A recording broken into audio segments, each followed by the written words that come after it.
নমস্কার, spot on নিউজে আপনাদের সবাইকে আর একবার স্বাগত। আমি সাগর। এই মুহূর্তে আমার সঙ্গে রয়েছেন প্রাক্তন দিনের বিশিষ্ট ফুটবলার দেবাশিস মুখার্জি। দেবাশিস দা, আজকের সুনীল ছেত্রী তার রিটায়ারমেন্ট থেকে ভারতীয় দলে ফেরত আসার সিদ্ধান্ত নিয়েছে। মানালো মার্কুয়েজ মার্চের যে উইন্ডো রয়েছে, দুটো ম্যাচ খেলবে ভারত, সেই ম্যাচের জন্য টিম লিস্টে সুনীলের নামটা রেখেছেন। সুনীলের এই যে সিদ্ধান্ত, তিনি ভারতীয় জার্সি আবারও গায়ে চাপালেন, ভারতীয় দলে ফিরে এলেন, কতটা সঠিক আর এটা ভারতের জন্য কতটা ভালো, কি মনে করছেন আপনি? দেখো, সিদ্ধান্তটা সম্পূর্ণ ব্যক্তিগত ব্যাপার। ও যেটা ভালো মনে করেছে সেটা করেছে। কোচ ওকে রিকোয়েস্ট করেছে বা কিছু একটা বলেছে, সেই কারণে হয়তো ডিসিশন নিয়েছে। তবে আমার মনে হয় একবার একটা, দেখো, অনেকে কম বয়সে ছেড়ে যায়, ভালো লাগে না, একদম ঠিকঠাক হচ্ছে না, ছেড়ে গেল, গিয়ে তারপরে আবার মনে হলো ব্যাক করলো। এবং ক্রিকেটারদের মধ্যে বহু এরকম ঘটনা আছে। কিন্তু একটা বয়স হয়ে গেছে এবং 40, তো সেখানে একবার ডিসিশন নিয়ে ব্যাক করে আসাটা আমার মনে হয়, এটা আমার ব্যক্তিগত ব্যাপার, আমার মনে হয় ডিসিশনটা ঠিক হলো না। এবার টিমের স্বার্থে দেখো, এই মুহূর্তে সুনীল এবছর 11টা গোল করেছে, ঠিক কথা, আইএসএলে আমি মেনে নিচ্ছি 11টা গোল করেছে, খুব ভালো জায়গায় প্রথম দিকে কয়েকটা ভালো হেডে গোল করেছে, এফোর্ট দিয়েছে, কিন্তু বেশিরভাগ গোলটা কিন্তু এসছে পেনাল্টি থেকে। এবং ওকে যে আজকে বলা হচ্ছে যে ওয়ার্ল্ডের 4 নম্বর, এটা কিন্তু বোকার মতো যারা বলছে, আমার মনে হয় এটা বোকার মতো বলছে। কেননা বাংলাদেশ, মালদ্বীপ, নেপালকে গোল করে, ভুটানকে গোল করে, আমি ওই জায়গায় যে সেই স্ট্যান্ডার্ড কি না, আমি তো বুঝতে পারছি না এটা কারা বলছে, কাদের মাথা থেকে বেরোচ্ছে। আমি গ্রামে খেলে গোল করে বেরিয়ে গত পারলাম, গোল করলাম, নো ডাউট ক্রেডিট ঠিক আছে, কিন্তু স্ট্যান্ডার্ডটা দেখতে হবে। আমাদের ইন্ডিয়ার স্ট্যান্ডার্ড অনুযায়ী আমরা চিন্তা করি, আমরা সেটাকে ওয়ার্ল্ড স্ট্যান্ডার্ডে কেন নিয়ে যাব? আমাদের ইন্ডিয়ান স্ট্যান্ডার্ড বা ইন্ডিয়ার এখানে সাউথ এশিয়ান যেসব দেশ আছে তাদের সঙ্গে তুমি কম্পেয়ার করো, ঠিক আছে, কিন্তু তুমি কম্পেয়ার করছো কোথায়?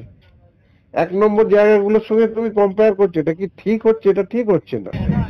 সুনীল ছেত্রীকে আমি যথেষ্ট সম্মান করি, ওর আমি খেলার যথেষ্ট অনুগ্রাহী, এবং ওর যে এফোর্ট, যে মাঠের মধ্যে ডেডিকেশন, যে জেদটা, সেটা দারুণ ব্যাপার। আজকালকার দিনে প্লেয়ারদের শেখা উচিত, সব ঠিক আছে, কিন্তু এই কম্প্যারিজনটা আমার ভালো লাগেনি।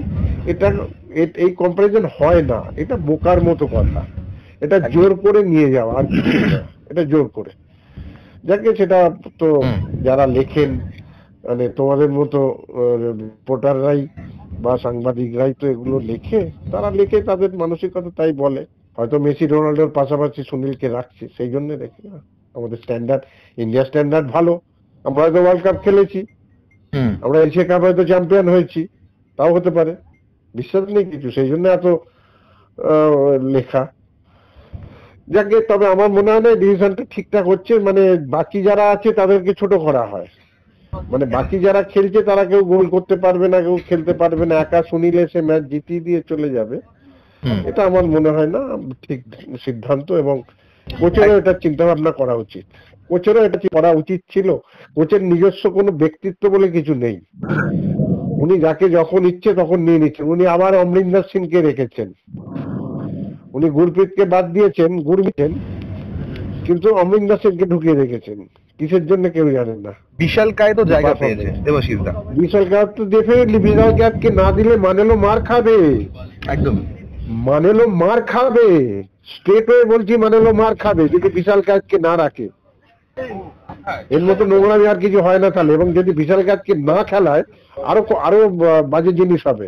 একদম উনি যা করবেন তাই মেনে নিতে হবে, এটা হতে পারে না। উনি দুটো টিমে একসঙ্গে কোচিং করাচ্ছেন, এটা অল ইন্ডিয়া ফুটবল ফেডারেশন কি করে মেনে নিয়েছে আমি এটাই তো বুঝতে পারছি না।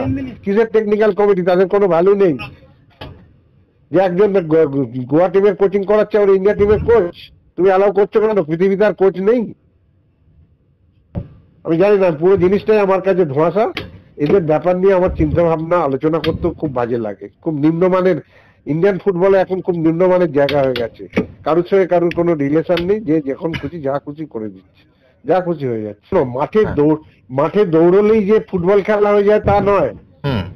সুনীল এখন লাস্ট কয়েকটা ম্যাচে আমি সুনীলের সমালোচনা করছি না, কিন্তু ওর খেলার কথা বলছি, যে কয়েকটা ম্যাচে দেখছি শুধু দৌড়ে যাচ্ছে, একটা টাচ, একটা ভালো পাস, শুধু দৌড়েই যাচ্ছে। আর দৌড়ানো মানে ক্যামেরা তার পেছন পেছন দৌড়চ্ছে, সুনীল দৌড়চ্ছে। আরে দৌড়লে যদি ফুটবল হতো তাহলে 100 মিটার 200 মিটার রানারদের নিয়ে ফুটবল খেলে দিক না, ফুটবল খেলা হয়ে যাবে। ঠিক আছে, যাক, ছেড়ে দাও। অসংখ্য ধন্যবাদ দেবাশিস দা। ঠিক আছে, okay.